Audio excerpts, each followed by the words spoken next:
আলহামদুলিল্লাহি ওয়াহদাহ ওয়াসসালাতু ওয়াসসালামু আলা মান লা নাবিয়্যা বা'দাহ আম্মা বা'দ। শ্রদ্ধেয় দিনী ভাইরা, আমরা দর্শ করছিলাম দুরুসু ফিল ফিকহ সম্বন্ধে। এই সম্বন্ধে ইতিপূর্বে আমরা 3টি দর্শ করেছি। আজ 4th নম্বর দর্শ। এই দর্শের বিষয় শুরুতুস সালাহ ও আরকানুহা, সলাতের শর্তসমূহ এবং তার রুকুনসমূহ। শ্রদ্ধেয় দিনী ভাইরা, সলাতের বাইরের কিছু বিষয় যা না হলে সলাত বিশুদ্ধ হয় না, সেগুলোকে সলাতের শর্তাবলী বলা হয়, যা 9টি। যেমন 1. মুসলিম হওয়া। এর প্রমাণ হল মহান আল্লাহ তাআলার বাণী। মহান আল্লাহ তাআলা বলেন, وَمَنْ يَبْتَغِ غَيْرَ الْإِسْلَامِ دِينًا فَلَنْ يُقْبَلَ مِنْهُ وَهُوَ فِي الْآخِرَةِ مِنَ الْخَاسِرِينَ। যে ইসলাম ব্যতীত অন্য কোনো জীবন ব্যবস্থা অন্বেষণ করে, তা কখনই তা থেকে গ্রহণ করা হবে না। অতএব পরকালে সে ক্ষতিগ্রস্তদের অন্তর্ভুক্ত হবে। সূরা আলে ইমরান আয়াত 85। 2. জ্ঞান সম্পন্ন হওয়া। এর প্রমাণ হাদিসে এসেছে, আল্লাহ রাসূল সাল্লাল্লাহু আলাইহি ওয়াসাল্লাম বলেছেন, রুফিআল কলামু আনি সালাসা। 3 ব্যক্তি থেকে কলম উঠে নেওয়া হয়েছে। 1. আনিন নাইমি হাত্তা ইয়াস্তাইকিয। ঘুমন্ত ব্যক্তি থেকে যতক্ষণ না সে ঘুম থেকে জাগে। 2. ওয়ানিস সাবিয়্যি হাত্তা ইয়াহতালিম। শিশু যতক্ষণ না বালেগ হয়। 3. ওয়ানিল মাজনুনি হাত্তা ইয়াকিল। পাগল থেকে যতক্ষণ না তার জ্ঞান ফিরে আসে। উক্ত হাদিসটি তিরমিজি, আবু দাউদ, মিশকাত, বিবাহ অধ্যায়, তালাক ও খোলা 11 নম্বর অনুচ্ছেদে বর্ণিত হয়েছে। 3. বয়প্রাপ্ত হওয়া, অর্থাৎ প্রাপ্তবয়স্ক হওয়া ও সেই জন্য 7 বছর বয়স থেকেই সলাত আদায় শুরু করা।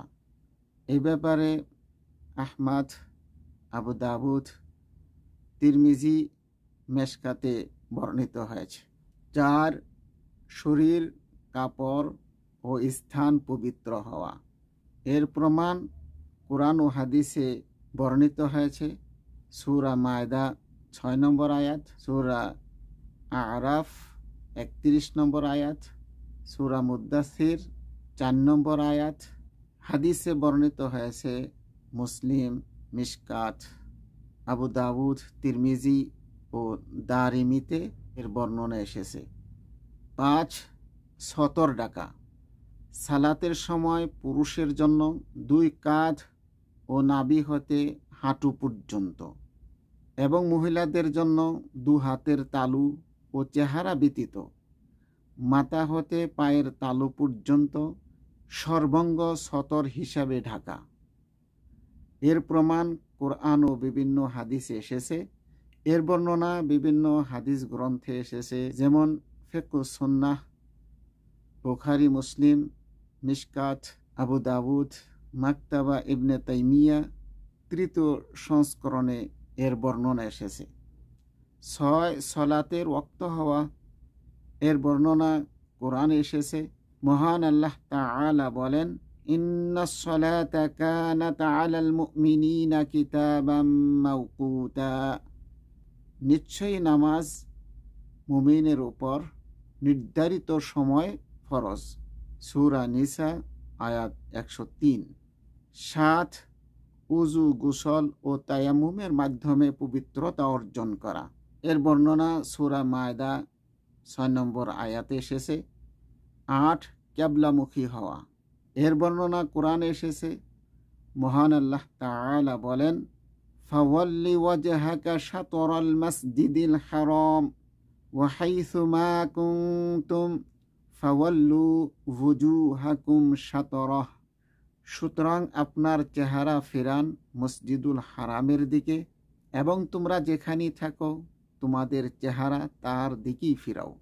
সূরা বাকারা 144 নম্বর আয়াত। 9 সালাতের নিয়ত বা সংকল্প করা।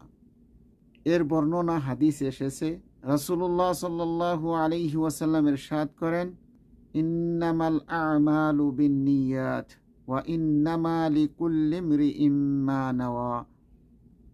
সকল কাজ নিয়তের উপর নির্ভরশীল এবং প্রত্যেক ব্যক্তি তাই পাবে যার জন্য সে নিয়ত করেছে। হাদিসটি বুখারী মুসলিমে বর্ণিত হয়েছে। এ হাদিসের রাবি হচ্ছে ওমর ইবনুল খাত্তাব রাদিয়াল্লাহু আনহু। শ্রদ্ধেয় দিনী ভাইরা, আমরা নামাজের শর্তাবলী সম্পর্কে জানলাম। আল্লাহ তাআলা আমাদের সকলকে নামাজের এই 9টি শর্ত ভালো করে জানার তৌফিক দান করেন। শ্রদ্ধেয় দিনী ভাইরা, এবার আমরা জানব আরকানুস সালাহ সম্পর্কে, নামাজের রুকুন সম্বন্ধে। নামাজের রুকুন 14টি, আর এই রুকুন অর্থ হচ্ছে স্তম্ভ। এগুলি অপরিহার্য বিষয় যা ইচ্ছাকৃত ভুলক্রমে পরিত্যাগ করলে সালাত বাতিল হয়ে যায়। আর এই আরকান হচ্ছে 14টি, যেমন 1. দাঁড়িয়ে নামাজ পড়া, অর্থাৎ ফরজ নামাজে সামর্থ্য হলে দাঁড়ানোর সময় দাঁড়িয়ে নামাজ পড়া। 2. তাকবীরে তাহরিমা, অর্থাৎ আল্লাহু আকবার বলা। 3. প্রত্যেক রাকাতে সূরা ফাতিহা পাঠ করা। 4. রুকু করা। 5. রুকু থেকে উঠে খাড়া হওয়া। 6. সপ্তম অঙ্গে সিজদা করা, অর্থাৎ 7টি অঙ্গ দিয়ে সিজদা করা। 7. সিজদা থেকে উঠে বসা। 8. 2 সিজদার মাঝে বৈঠক করা। 9. শেষ তাশাহুদ পড়া। 10. তাশাহুদের শেষ বৈঠক করা। 11. উক্ত তাশাহুদে নবী মুহাম্মদ সাল্লাল্লাহু আলাইহি ওয়াসাল্লামের উপর দুরূদ পাঠ করা। 12. 2 সালাম ফিরানো, অর্থাৎ ডাইনে বামে সালাম ফিরানো। 13.